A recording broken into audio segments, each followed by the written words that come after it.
Khi umat kita bon senum ju pen pau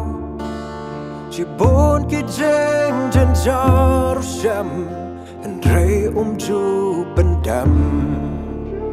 hab denk ka yong bak der sau dong wat ka ja kari en rei ukien yalla tas dia bat ya sakmat jeng skau kya kapan jeng tla kawan marway ang marway uyam ktang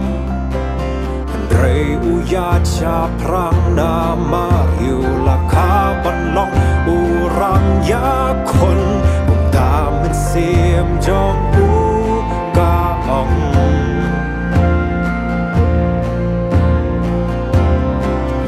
com rang ba krau com rang e dao com rang ya le com rang ba e men kon kit ma men ya yang skam men ran dien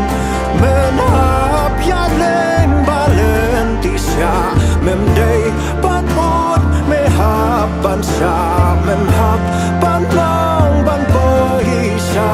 ka tha com rang ba krau com rang e dao com rang ya le com rang ba e men kon kit ma men ya yang skam men ran dien men hap ya mem day ban ot me hap ban sha mem hap ban long ban boy sha ka tha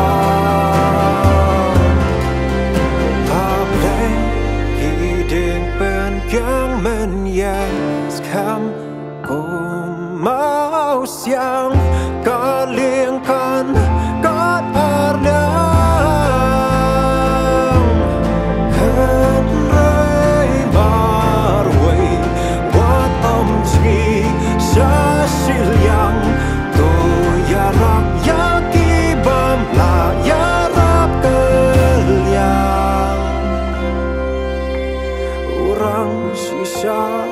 ju e ya la ki jong ya la de u bo sha de bat ya ki nen kong